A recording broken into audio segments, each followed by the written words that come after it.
You could bring your own, of course. You know, I mean, this is a nice elderflower cordial, if you believe that. Better than that. Lots of red. Well, this now, yes, why not? Wow. So, well, it is 7:30 now, and we are, I see that we are 50 people in the room, so I think we should get going and say good evening, and if it's not too late, Happy New Year to you all. Yes. Welcome to this. Yeah. Thank you. Thank you. Welcome to this first meeting of the Richmond Society in 2021. It's really very good to see so many of you, even if it must be on screen rather than in person. I'm Barry May, the Society's chairman. Before I introduce our two guests from the Metropolitan Police, I must tell you about a few simple rules for this virtual meeting. First, please mute your microphone so that background noise does not disturb the meeting. Second, this meeting is being recorded, so if you do not want to be seen, please switch off your camera. And third, if you wish to ask a question, use the chat function on your screen and I will call you when our guests have finished their presentation. Now to our speakers. Richmond has the lowest crime rate in Greater London. Even so, rising incidents of crime and antisocial behaviour last year caused much distress to members of the society and other residents. There is concern that when the weather improves and visitors return, there will be a repeat in the town, on the green, the riverside and the hills. Our guests tonight are two people who have this on their agenda as part of their job of keeping us safe. Chief Superintendent Elisabeth Chapple is the Metropolitan Police Commander in Southwest London. That's Richmond, Kingston, Wandsworth and Merton. She joined the Met in 2014 after a private sector career, and prior to that policed Richmond as a special constable, so she knows the area well. She has lived in Kew since 2006. Inspector Rebecca Robinson is the Safer Neighbourhood Inspector for our borough. She has been a police officer for 14 years, working in a variety of areas, including Southwest London. Both took up their commands last year and are based at Twickenham Police Station. I'm delighted to welcome them. Ladies. Thank you, Barry, and thank you very much for having us here at your meeting. As Barry already introduced me, I'm the neighbourhood inspector. So what that means is I'm in charge of the safer neighbourhood teams for all the 18 wards across Richmond Borough, which is a huge area and very challenging. As Barry said, Richmond is one of the safest boroughs in London, but as I always say on these meetings, I strongly and passionately believe that doesn't mean that you deserve any less of a service. We do have limited resources. As some of you may remember when we used to have a lot more officers dedicated to safer neighbourhoods, and unfortunately now it's only two dedicated ward officers per ward, along with one PCSO. However, we work very hard to be creative in solutions, especially around Richmond Green, and that includes working with other areas of business within Richmond. So other teams, we work quite closely with our probation and development unit. You may have seen in the news, we've got a lot of probationer constables coming through now, and we're keen to work with them. We have them attached to our teams. They rotate every 6 months to give us extra officers on the ground, because I like to regularly do these meetings. I held a number of community conversations just before December, because I think it's really important for me to hear your concerns. I will keep this really brief just to give it as much opportunity for yourselves to ask questions as you wish to. But I just wanted to offer some reassurance, particularly around the issues that Barry's already mentioned. So obviously there was a spike in ASB alongside the rest of London over the summer period. I worked very hard at that time with the local ward team to ensure that we could do what we could for you. Obviously, that happened alongside a number of incidents across London, a number of unlicensed music events, but we still managed to get some overtime, some work with our special constables, and as well increased partnership work, because when we do have limited resources, you know, we need to look both to our communities to help us and the council. So we worked very closely with Park Guard over the summer, and we had some good results with that. But what I really wanted to reassure everybody is we didn't just kind of forget about it once the summer was over. You know, I'm aware that this has been long-standing issues from long before last year, long before when I joined. So we have had in place a working group that meet regularly, and that's with ourselves and the council, and that's working at you know, more long-term solutions at how we can problem solve, making sure we have what we can in place coming up to this summer. So that's looking at solutions such as CCTV, again, more joint working with our park guards, and getting officers in and around Richmond. And as well, I've been meeting myself with my counterparts over in Tower Hamlets that have experienced similar patches of disorder, albeit on a greater scale, to kind of seek their advice on solutions of different policing powers and different ways that I can utilise them. And then we continue to work with our special constables. So just to reassure you of the passion and drive behind giving you that good service. Ma'am Chapple, sorry, I kind of jumped in above my boss there. It's probably not very good of me. Mum, would you like to? Sorry. See, I get very passionate about Richmond, you see, so I just, yeah, I'll stop now. Good. Thank you, Rebecca. So, Chair, if it's all right, I'll just carry straight on. Thank you for having us here this evening. It's great to get this opportunity to speak to you all.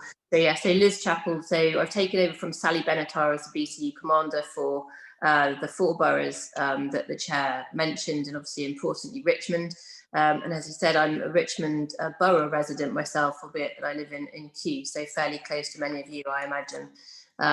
Bringing my children up here, so you know, also very passionate about keeping Richmond very much the safest borough in Greater London. So that's the kind of context. So overall, as the 4 borough BCU, which is a basic command unit, we have I have 1,600 officers and staff. So that is a lot of officers to flex to areas that we've got issues.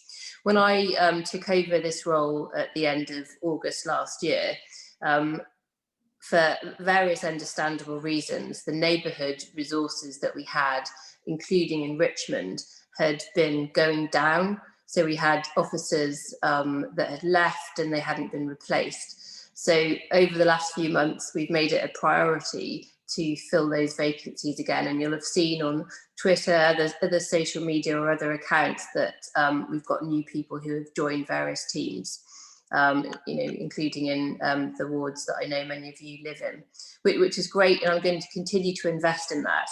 The other piece we're looking at the moment, and it links very much with the detail of what Rebecca's saying for the Green, is that we're going to be recruiting more people into neighbourhoods to create kind of almost town centre teams. So we'll need to, with one of those teams, prioritise Wandsworth, particularly, as you'll know, with Battersea Power Station, when we come out of lockdown, coming online with all of its retail outlets and so on, and increased residential population there. And then the second area that's very much on our mind is Richmond, because it's around people in the area, and we think we had people who perhaps travelled to Richmond, and I know that the word was going around that perhaps Richmond was a soft target. I think there is probably limited truth to that in a sense. But what is clear is that we need to continue showing that visible policing presence to make sure that we don't get the wrong people coming to Richmond. We are doing okay at the moment from a COVID perspective. Sadly, 20% of my workforce are off work at the moment, some of whom have had a positive COVID test. and others who are self-isolating as a result of contact with either COVID positive members of the public or their colleagues. So you'll have seen our commissioner is asking for us not to skip the queue in front of any of you, but to kind of take our place in the priority order for vaccination, so we can continue to be out on the streets and keep the public safe. But just to reassure you, at the moment, with the levels of abstractions that we've got, it is a manageable level. Rebecca and her team do a great job. And I know that she'll be able to, alongside me, answer questions of detail about what we're doing in Richmond. So I think those are the main things I wanted to cover, Chair, and then just want to leave as much time as possible for questions that your members have. Thank you.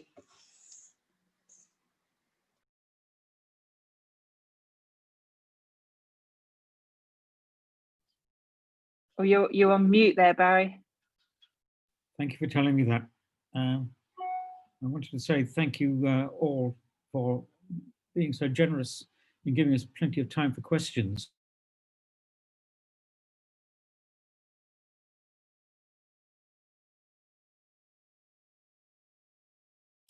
You're on mute again, Barry. Yes, thank you so much. I cannot see you all, so is anyone putting their hand up to ask questions? If not, let me pull rank a little bit and say to Liz Chapple and of course to, sorry, I beg your pardon. One of the issues that concerns residents here, and we hear it all the time, as I believe you do too, is the absence of a police station in Richmond. We haven't had one now for 3 or 4 years, I think, and it seems to be a bone of contention for many residents. What can you tell us about prospects of having some sort of permanent presence in Richmond? So, I mean, I'll answer in terms of the main estate, and then Rebecca might want to add some detail around neighbourhood presence in Richmond. So I actually started in the Richmond police station, which is now a Franca Manca Pizza, I believe, and then moved to Sovereign Gate when I was as a volunteer special constable in the past. And it was fantastic, absolutely, to have that amenity there. We're in a position, as you know, in the Met, in common with many other public services, where we're needing to save money. And it's not what we want to do to put those savings into reductions of people. And so the only other real asset that we have open to us is the state. Now, I do know that the Met is in constant discussions with MOPAC, who obviously own the budget for the buildings, and they're in the process of agreeing what our estate strategy looks like, because we're in a position where overall the number of police stations was being reduced quite significantly. And then, of course, there came the announcement of increasing overall policing numbers across London. And obviously, if you increase police numbers, you need more estate. Do I think that that will result in a major police building being in Richmond in the future? I don't, unfortunately. I think that offers of help in Richmond are very welcome, but the issue that we face with those offers is obviously putting the IT infrastructure, so the technology that would allow people to do police work into those buildings. So I know it's not the answer that you want to hear, but there won't be a major police base. And Rebecca, did you want to comment on local neighbourhood resources? Yeah, I pretty much was going to say the same as that. We did look a while back at the possibility, it was suggested, of a mobile police station, because there did used to be some of those available in the Met. Unfortunately, they're no longer available. So again, I think what we have to do is look creatively about how we can get that best presence in Richmond. So we did over the summer use, we have a BCU CCTV van, which some of you might have seen pop up a couple of times in Richmond Green over the summer, which was sort of a very positive presence right there in the middle of Richmond Green. And I know that did work very well in deterring some of the ASB. And again, just in terms of working alongside our special constables and our street duties at that, those high peak times, just to get officers into the area. But yeah, unfortunately, I was going to say the same as Ma'am Chapel around that it's probably unlikely that we'll see a state in Richmond. Thank you very much, both. Now, there are questions in the chat facility there, but the first person to put the hand up was Councillor Pam Fleming. Pam, are you there? I am. Thank you very much, Barry. Yes, I'm one of the ward councillors for South Richmond. I can see that Councillor Bill Newton-Dunn, one of my colleagues, is also on the chat and on this meeting. And unfortunately, Peter Buckwell is on the Transport Committee this evening, so can't be here. But firstly, I heard you say that you are looking at town teams, and this is the best news I've heard for a very long time, because we wrote to your predecessor, and as Rebecca knows, we've also had meetings, and for the last two or more years, the three of us have been pressing for a dedicated Richmond Town Centre team, because we've got the most fantastic safer neighbourhood team, but it's a large ward. It goes out as far as Berwyn Road and Sheen up to the top of the hill, and it's simply not possible for them to have the visible presence on the streets that's necessary, and also the safer neighbourhood team modelling doesn't really sort of fit a busy town like Richmond, where we have quite in normal times a lively nighttime economy, and so it really does need to deter crime. It really does need that dedicated town centre team to, as you said, to keep crime down in Richmond. And it does seem strange that, I mean, Richmond has the highest, South Richmond has the highest crime levels, and yet it still has the same resources as other wards. So my question is, can you expand a little on what is happening when it comes to the introduction of town centre teams, as you've mentioned? And I'll look forward to meeting you perhaps properly at some point. Thank you. Yes, great. Thank you for that question. So I have, well, let me talk about what I want to do first, and then talk about the logistics of achieving that. So there are 2 sergeants and 11 police constable posts that I have to play with at the moment for neighbourhoods overall for the 4 boroughs. About half of that amount I need at the moment to put into Wandsworth area to be ready for the opening of some of the Battersea Power Station elements that I mentioned, that one of the first phases comes live in September. The other half, so 1 sergeant and 5 or 6 police constables, I'm intending to use where there are other issues. And because of the lower level of policing in Richmond at the moment compared to other areas, it will be top priority for that team. That's what the aspiration is. Now, the difficulty that I've got at the moment, and the question in the chat made me laugh about whether Richmond is edgy enough. So that's a brilliant question that I'm sure we'll come on to. But I absolutely don't have problems attracting people to work in policing in southwest London or Richmond. What I do have a problem with at the moment, and if any of you have got any clever ideas, I'd love to hear them, is in getting people to want to come and work in neighbourhoods particularly.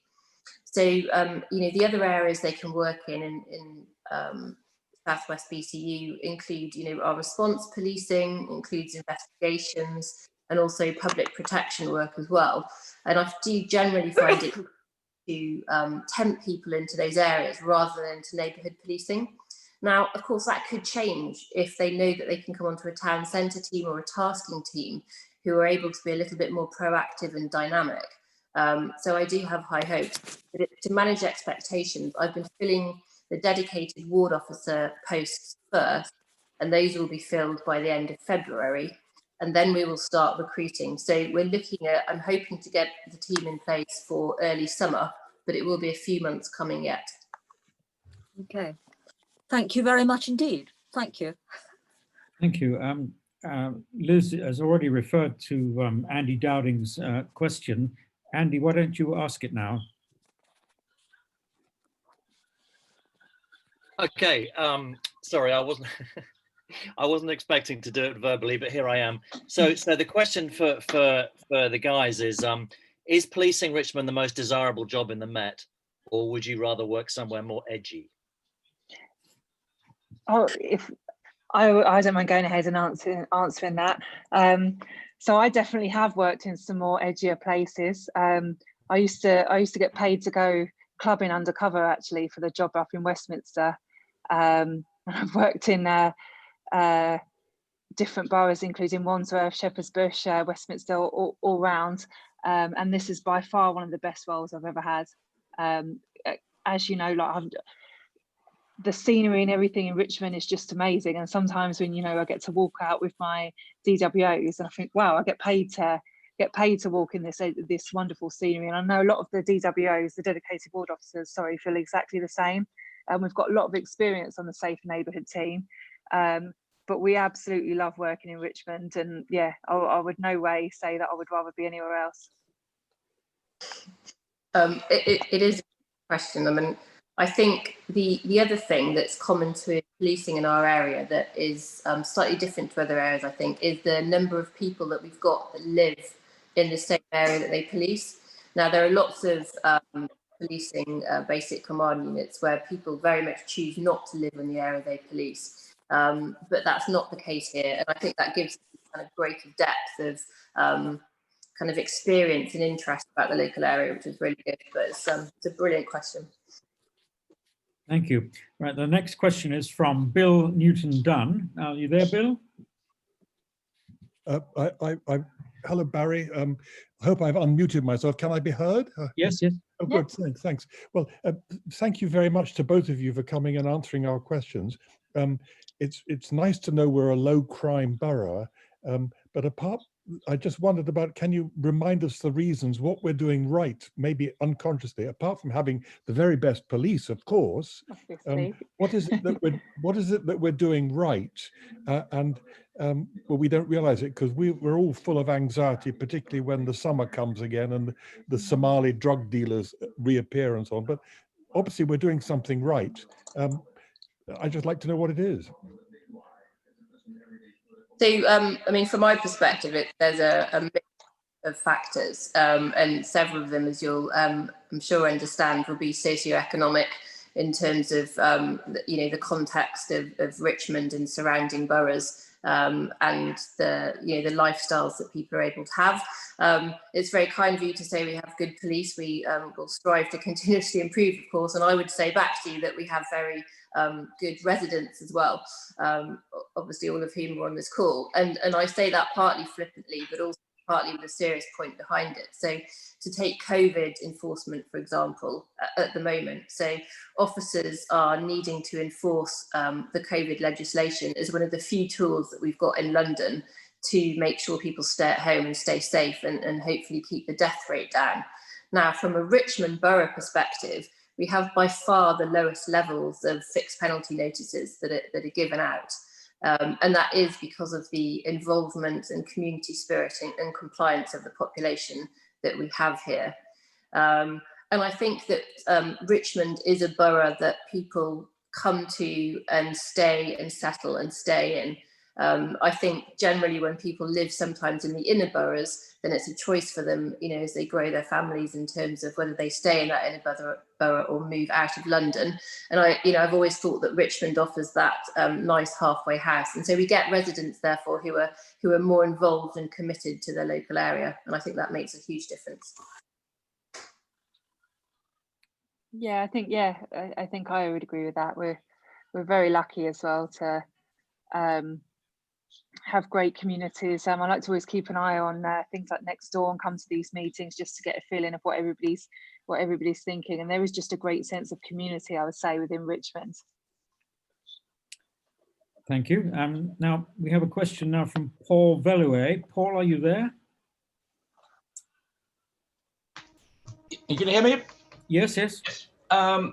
Simple point, it's an increasing problem, and particularly noticeable this summer. The problem of cyclists and aggressive cycling on footways, and what has been for a long, long time the apparent complete absence of any enforcement by the Met. Not only the problems for pedestrians, but that of the abuse of pedestrians by cyclists on footways and on crossing points. When is action going to be taken to deal with this issue? I'm alive to, of course, a resource issue, but I've observed situations where the police have just turned a complete blind eye in the centre of Twickenham to this problem, which is, until very recently, the latest lockdown, a recurring issue at busy times during the week. Okay, I'll take that question. Thank you for that question. It's also a question that I've answered in a recent Safer Neighbourhood board as well. What I said there, I'll cover some of the points that I covered there as well. So you alluded to the fact that we've got finite resources. We absolutely do. And so it's not an area that I am choosing to prioritise with my resources at the moment. I'm favouring instead making sure that we investigate some public protection offences and reduce violence, and then using resources for that.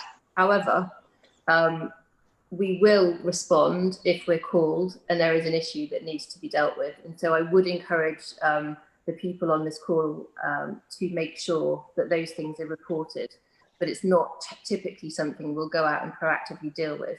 That said, we do have other teams that Rebecca alluded to that we work with, like our Safer Transport team, who are more likely to be out looking at roads rather than issues in residential areas, and therefore able to deal with those types of offences. So, being completely transparent, it is at the lower end of my priority list, but if it's causing an issue in the moment to residents, then we absolutely want you to call us and we will come and assist you in that moment. Could I just respond by saying that it's not the kind of incident which you can then stop and make a phone call and hope that the culprit will be picked up. It's an issue which has been increasing and which I've heard that same response from your predecessors and predecessors elsewhere before. And it is an issue which is confronting pedestrians perhaps more than any other social problem across the borough. And I do urge you to actually review the priorities which you give to it. Okay, I think that was heard loud and clear, I believe. The next questioner is Anne Koutsoubaloulis. Anne.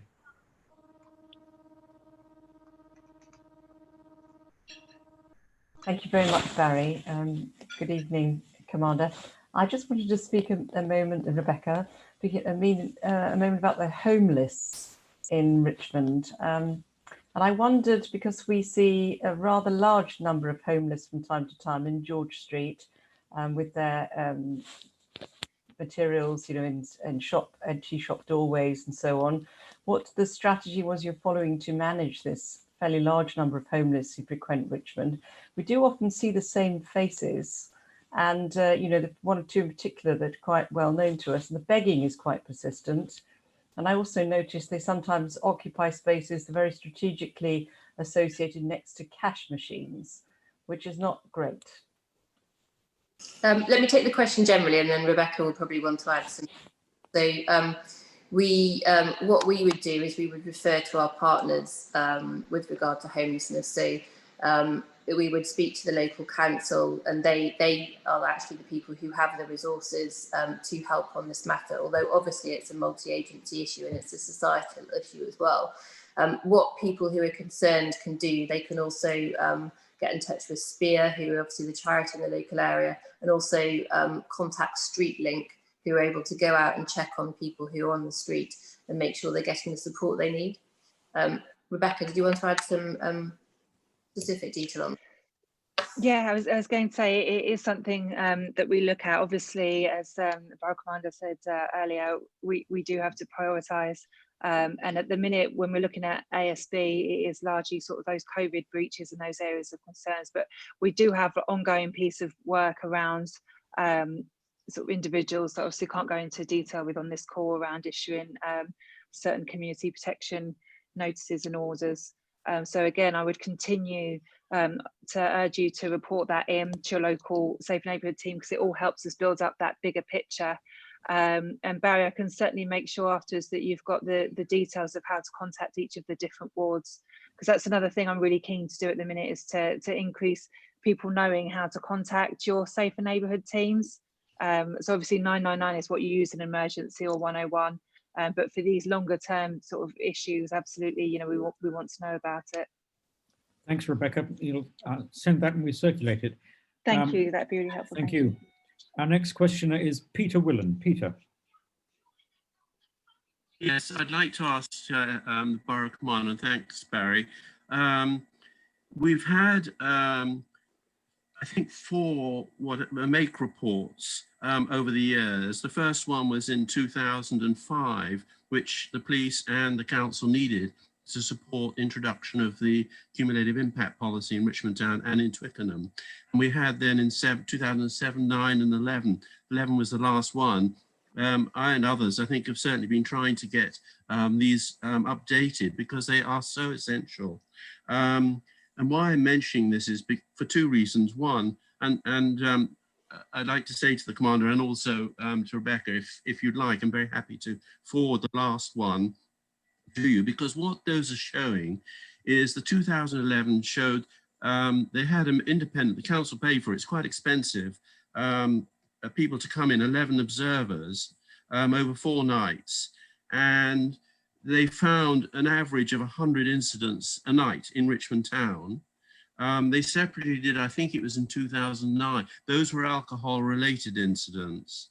They did a public space survey, which found another 100. They did 400 over 4 days, so roughly 100 a night. So that's 200 incidents a night. And I then did some analysis for the council and the police on all that data. And I found that about only 10% of the incidents in Richmond were crime, which the other 90% were antisocial behavior. So when we talk about Richmond, this is our problem. When we talk about Richmond having low crime, yes, but we have one of the highest antisocial behavior situations in London, because we're a magnet for everybody coming from all over London to Richmond in normal times, I should say, to have a pint at night, which is nice. And we get these antisocial behavior incidents. So what I'm really saying is, well, asking the question is, the police, of course, you know, with 2 police or 3 or however many, very difficult, whatever resources, to deal with that number of incidents. They can't be everywhere in the town, on the riverside, the green and so on. And it's how we deal with the low level antisocial behavior incidents in Richmond. And we've got Park Guard, which the council are funding through the public space protection orders, and there are powers there to issue penalty notices. But the alcohol related ones of great concern and in normal times. So I was just going to, my question is, how can we deal with the ASB, please? Thank you. Rebecca, I don't know if you want to go into more detail on the Richmond Green Working Group, which covers that in a second. But I just want to add as well that we shouldn't lose sight of the other resources that we have from other agencies to deal with this issue, and whose primary role it is to deal with these issues. So I'm thinking of particularly the community safety teams in the local councils who take the lead on bringing all the services together and do the appropriate consultation and deal with a lot of the antisocial behaviour. I do believe we do have antisocial behaviour issues in Richmond that need to be dealt with, but I do dispute the fact that it is at the higher end in London. I don't believe that is the case based on the figures. That said, it absolutely needs to be dealt with. And Rebecca, I think the working group paper that I know has got the short, medium term and long term actions and is done on a multi-agency basis and is particularly driven by the community safety lead, I think would be useful to go through. Yes, indeed. So that group meets regularly, and on it will sit the sergeant for the area alongside the DWO, the Community Safety Partnership, and various other interested parties. And they meet regularly to discuss, as Ma'am said, the short, the medium, and the long term solutions as to how we can, and that will use various different units, both within the council, within the police, including the design out teams. So yeah, as I stated previously, CCTV is a big thing that they're looking at, along with those resources in terms of park guard. That was hugely successful and helpful last year. In fact, some of the main arrests that we got over the summer were thanks to spots from the park guard. So we should be looking at different ways to design out those issues, along with different things the community safety team can. Sorry, I think I just went out there. The different things the community safety team can do in terms of signage and anything really, and how we can just work more closely. So we're looking in terms of actually posting officers together, posting police officers working in the CCTV. So some of our officers that for various reasons can't go out on the street, making use of them specifically for Richmond. So there's a number of different options on that paper that are ongoing, and that's personally being overseen by both myself and the senior leadership team for Richmond. So it's definitely not, sorry, I've rabbited on and I've completely forgotten the question, Barry. If I come completely off the, what was the question? Sorry. I'll do this. Barry, It was from Peter. Do you want me just to repeat it? I mean, I do think, maybe I'm going to answer it if I can. Oh, BSB. Yeah. I mean, we found historically the best way to deal with this, because when you've got a group of 10 kids, not kids, but you know, youngish people on the green, say, having a good time, getting boisterous, having a lot to drink. What used to happen was PCO used to come along and they have to stand with them for perhaps minutes until they all got so bored they left. And that was one way of dealing with it, but it's very, very police active. But I think we found that your previous, the sergeants here and with the current one, I think, is to have police presence, and particularly near the station, because that's where they're all coming in. And if we can, actually, you know, have presence near the station, and we used to have a lot of transport police helping us and specials actually in the town. Yeah. I think that would be a great help. We can, you know, do that. Yeah, so that's something I looked at last summer. Unfortunately, the transport police suffer the same as us in terms of number cuts, but I have got meetings with them coming up, the roads and transport police as well, because part of the work of the Richmond Working Group was to conduct a survey of issues for Richmond residents, and one of the main things actually that came out was the speeding. Was the issue with the drug dealers and driving off the minute they see police. So I've got a specific meeting to follow up from some of the work from the working group with the transport police, again, to work together. And I'm already speaking to our special constables around getting them in over the summer and getting that all stood up a lot earlier this year, moving into the summer period. And I would say absolutely, you know, please continue as well to report these incidents of ASB, because it all helps us. It definitely helps me when I'm looking at putting plans together, business cases together in terms of funding for officers and also getting those resources. It's helpful to have as much evidence as possible. So please do continue to report those incidents of ASB in. Could I just say one final thing? It is so important. You may not know that I've dealt with the licensing in the town for the last 20 years. And I've probably done over 200 license hearings in the courts and so on.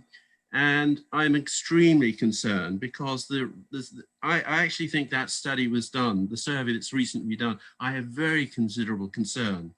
I've been trying to get the council to, and Pam Fleming, her councillor, and Bill Newton-Dunn will know this, to have someone to come and do a proper survey. I mean, I saw the results in summary of that recent survey, and as far as I could see, there was no mention of alcohol.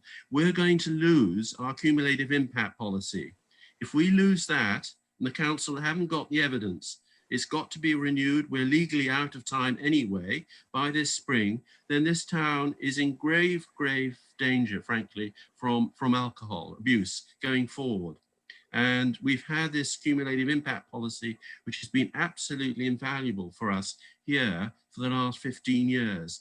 And I'm afraid that for a whole variety of reasons, There's not the enthusiasm, I think, may I dare say, in the council, perhaps to renew it. And I think that potentially could be extremely serious for us here and possibly in Twickenham as well. So I really do ask you to, if you can, Borough Commander, to support us in renewing this SIP in the next month or two. Thank you. Thank you, Peter. Rebecca, a few moments ago, you referred to designing out a problem. And I wondered whether you could give us an example or two of how that might work.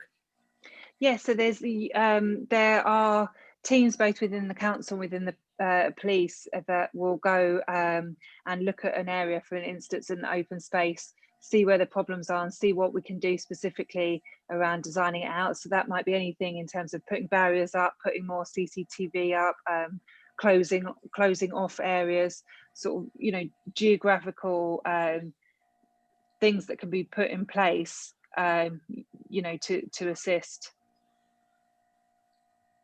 Okay, thank you. I have another question here.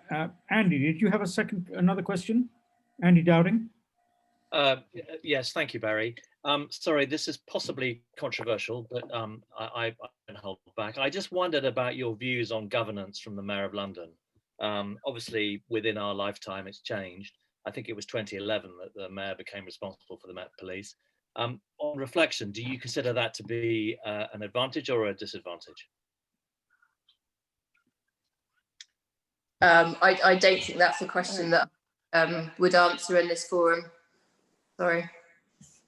Too political for you, huh? Yeah. Totally fair enough. I understand. Sorry if it was too loaded. Okay. The next question is from Adam Harrison. Adam, are you there?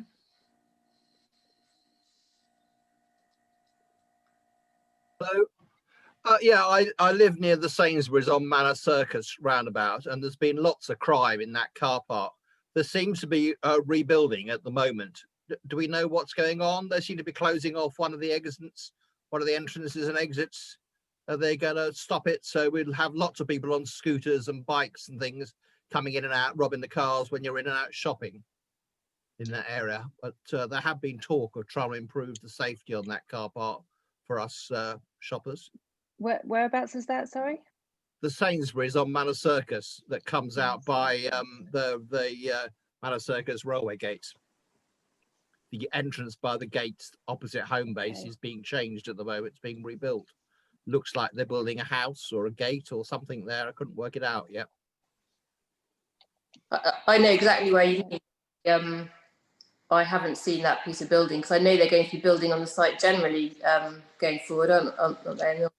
Consultations have been going through on that, but no, I don't know about that exact place in terms of the change just at the moment. But we can absolutely send somebody down there to have a look at that. That's not a problem. Yeah, I can feed that back to you, Barry. That's good. Thank you very much. Good question, Adam. Thank you very much. The next question is Stuart. I'm sorry, Stuart, I don't know your surname, but you have a question, I believe. Yeah, hi, it's Stuart Bradford. Good evening, everyone. What's the police attitude to people smoking marijuana? I have the impression it's tolerated, and it happens a lot on Richmond Hill, particularly in the terrace gardens and on the terrace. So do the police enforce actively, or do you tolerate it? No, absolutely, we would enforce it. It is an illegal substance, and absolutely it would be dealt with by appropriate means. Yeah, it would not be something that would be ignored. And again, this is the sort of thing that is very important that is reported through to us, because again, it helps us focus our resources to where they need to be. And drug taking is actually one of our priorities across the whole of Richmond, including cannabis.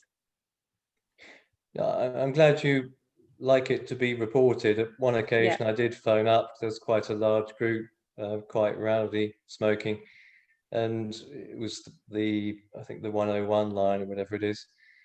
And I really got the impression the person taking the call wasn't very interested. And I had quite a long interrogation about me, how many times I'd called and stuff like that. It really didn't feel like certainly the person answering the call was at all interested in the issue.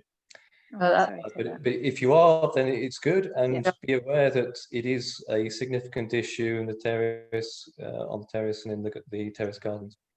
Thank you.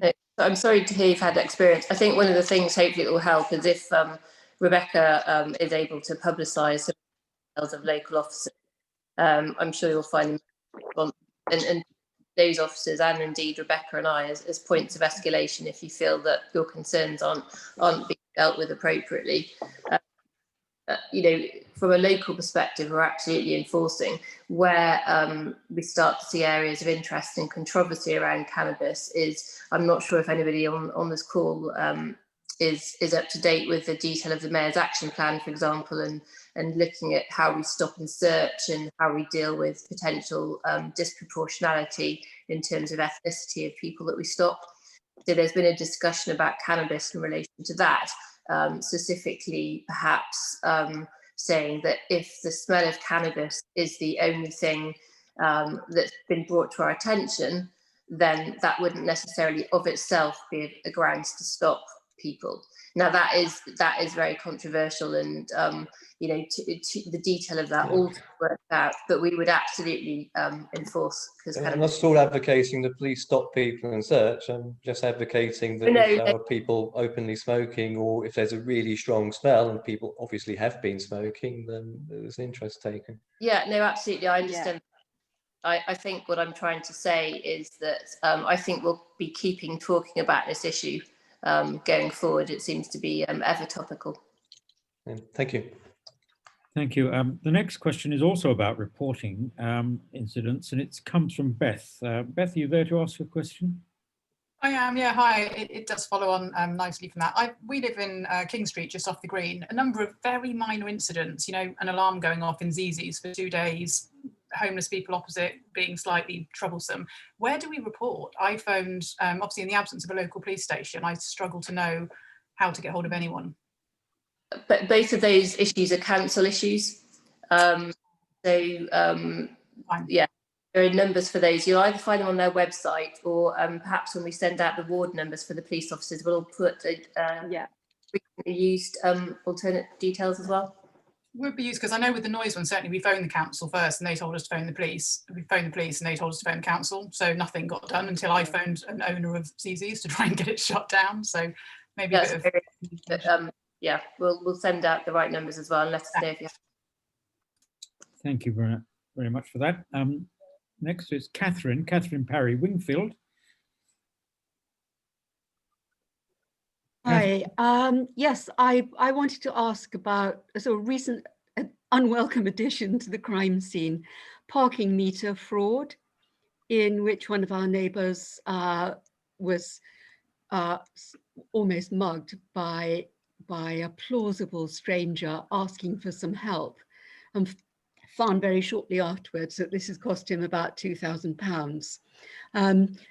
ATM fraud seems to be acceptable. Nobody seems to be terribly interested in it. That also can lose you a couple of thousand pretty quickly. What could the police do about this? Raising public awareness is one thing, but notices on ATMs, notices where there are parking meter ranks. Yeah, so if I can come in on this. So this was raised, and again, this is why it's just so important that we have those good partnership relationships between ourselves and the council. So this was raised with me earlier in the week through our community safety partnership at the council. There was a meeting today with a rep from the council and one of my ward sergeants around what we're doing. And they've come up with a number. I'm just looking at the report they produced me today afterwards. They've come up with a number of things they're going to look at, including obviously it's quite concerning because it seems to be hitting the over 70 and over 80s. So looking at how we can advertise appropriately to get through to the right people, and they're looking at doing some quite big appeals, including like on the BBC London News, Radio Jackie, and also through different means to advertise. And again, looking at options of stickers on machines and different ways of dealing with permits. All of my officers have been briefed on that. So yeah, that's something we're very much aware of and taking very seriously. Thank you. Thank you. Any other questions there? Anybody who's putting up their hand? Perhaps I can't see you. Yeah. May I ask a question, Barry? Please do, Julie. Thank you. So I did try the chat facility, but it kept going through to you privately. So good evening, Barry, Commander, Rebecca, Anne, and everybody. I'm not going to go at length about this, but it's just a word of your advice, really. We have a very serious problem in Ormond Road with cyclists continually ignoring the one-way sign and travelling down the road the other way. I've spoken to Councillor Fleming about this, and she's been very helpful. But I just wondered, as I say, it's a specific problem and maybe not totally appropriate for tonight. But can I approach you afterwards? Is there any way? Because I'd love to know if the police could please help us approach the council regarding appropriate signage. There have been several accidents, numerous near misses, and all the residents, we've formed a committee and we do feel it's an accident waiting to happen. And the cyclists are incredibly aggressive. I know, as Paul, thank you, Paul, for raising the issue before, incredibly aggressive, and a lot of them actually think that the one-way signs don't apply to them. Yeah, Barry, if you wanted to send that through to me, I can certainly get it to the right people. Thanks, Rebecca. Very good, thank you very much. I must say, I did notice just the other day that quite a lot of people using Ormond Road as what seems to be a shortcut in the wrong direction, of course. Yeah. Coming down the hill to get and then going towards the cinema and then turning left up the hill or something like that. So I have some sympathy with that problem. Thank you. We'll follow that up. The next questioner is Andrew. Are you there? Yes, thanks, Barry. I found this evening very illuminating about policing in Richmond. I've certainly learned a lot. I have a question about the coordination between the various wards, because problems in terrace gardens and on the terrace on antisocial behaviour and criminal drug dealing are, I think, clearly not at the same level as they are on the green, but nevertheless there is quite a lot of criminal activity up here. And I'm just concerned that the ward boundary is perhaps slightly artificial. I mean, there's nothing we can do about the ward boundary, but I gather that drives policing as well. And I'd just like to be satisfied that there's proper coordination between what are obviously Richmond-wide problems, because the problems of policing in Ham, I guess, are probably somewhat different. So if one or both of you could address that, that would be helpful. Thank you. Yeah, absolutely. That's a really fair question. As I said at the beginning, so I'm in charge of all the 18 wards, and underneath me I've got 5 sergeants who all work very closely together. So we will speak as a group daily and communicate definitely between wards. So each of the sergeants will run 3 to 4 wards, and they will work across cluster. They will work across the borough if need be. So for instance, over the summer period, we did pull in neighbourhood officers from all over. I'm probably going to get in trouble with the Barnes residents now, but we pulled in officers from all over into Richmond Town Centre because that is where the need is. And we do work, the whole neighbourhood team do work very closely together, and indeed cross strand, not so much that it, affecting you, but where we meet the border, with Hounslow, again they will speak with those sergeants. So yeah, the wards are very much linked in with each other. Thank you, Rebecca. Are there any other questions? I've got none on my screen here, but anybody else want to put up their hand? Barry? Yes, Colette. Hi. Just a question. Finding out, I saw as I went out on Saturday end of afternoon, but also today end of afternoon, there were some officers patrolling with a high-vis jacket. On Saturday, they were a COVID protection team, and today they were B Richmond. How these people, I mean, what is their role and how do they fit in with the speakers today? I think you're talking about the COVID marshals. Yeah, so they are employed by the council, similar to park guards. And again, we work alongside them as we do park guards. So every week I will speak with the head of community safety unit from the council. And then that goes all the way down. So the COVID marshals will report into, or they will work alongside and meet up with the different teams that are on, depending on which ward team is on.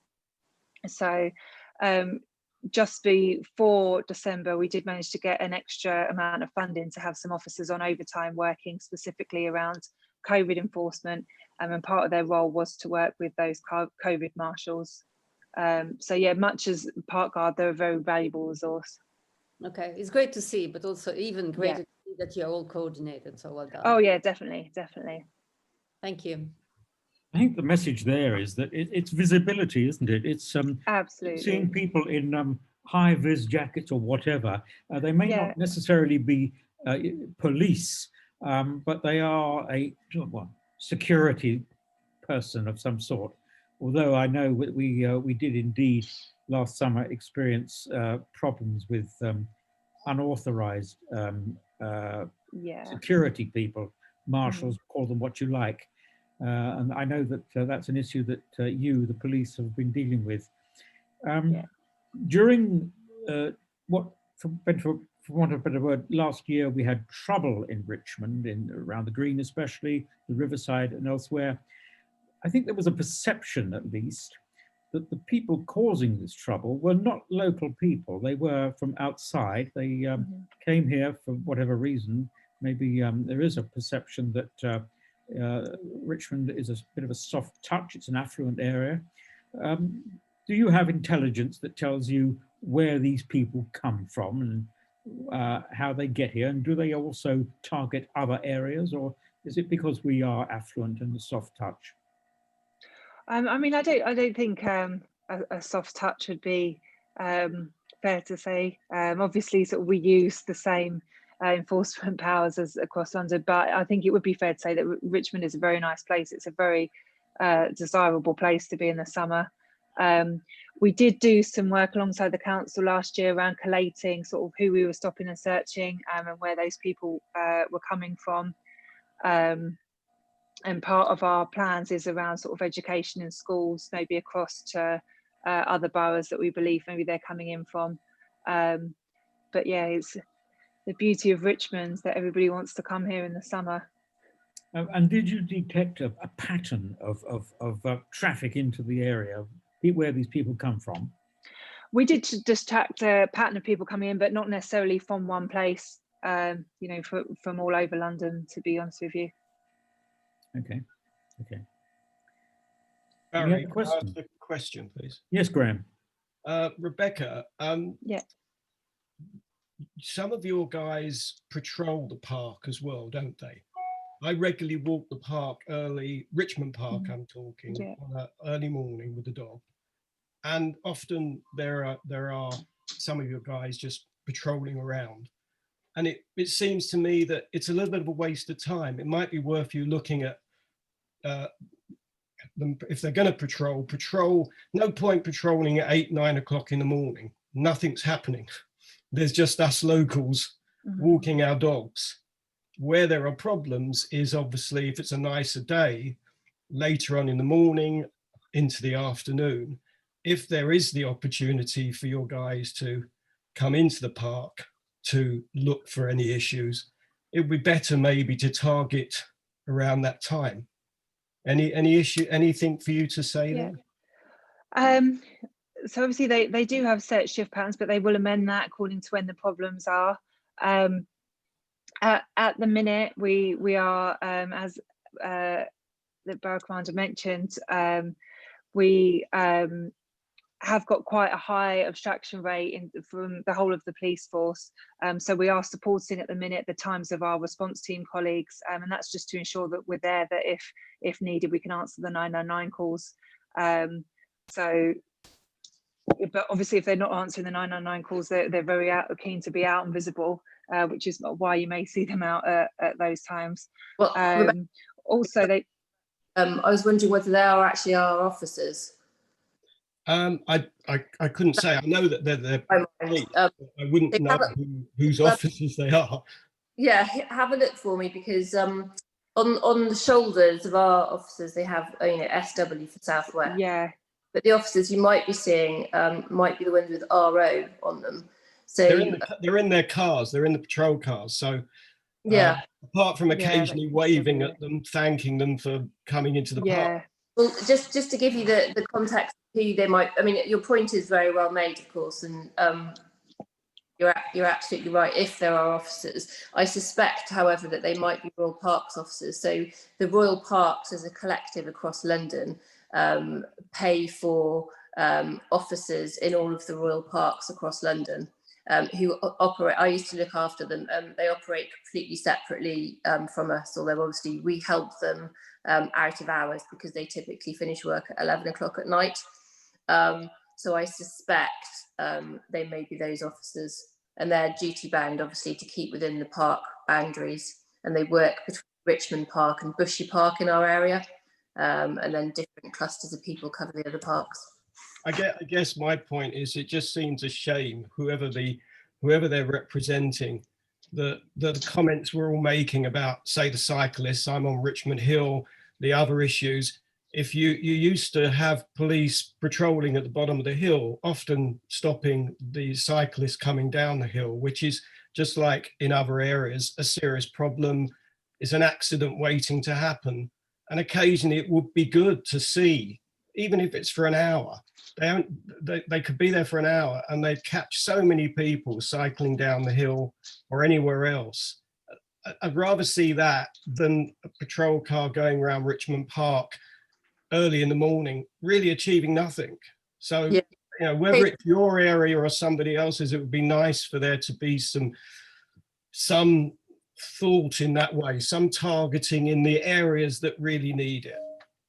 Yeah, I mean, the point is very well made from a common sense perspective, but unfortunately, because officers are funded from different places, that does give political difficulties in brigading them. Yes, and I think unfortunately, it is just hard to bring those, to get the political capital to bring those types of issues to the fore. Although it has been slightly easier recently without the large events in Hyde Park that we've seen. There has certainly been a bit more time for proactivity, but it's a tricky one. Okay. Thank you, Barry. Thank you. Any other questions before we wrap things up here? Could I just say one thing? Yes, Peter.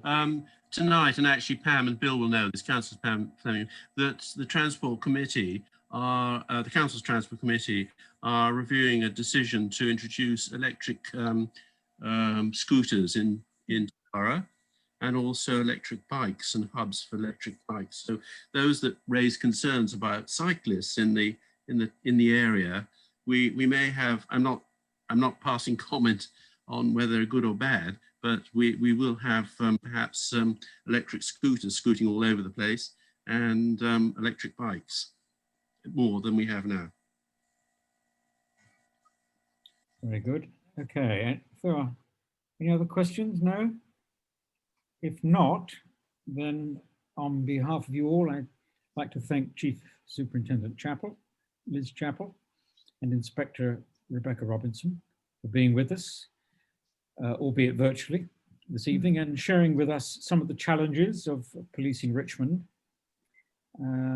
Before we close, our next meeting will be with the local author, broadcaster, and columnist Matthew Syed, who will tell us how to use diverse thinking to change the world. His talk is titled Rebel Ideas. It will be on Thursday, the 18th of February. Once again, it will be on Zoom. Until we see you then, or if not before, either in person or on screen, thank you for being with us. Stay safe and good night. Thank you. Everyone. Thank you all. Thank you. Thanks very much.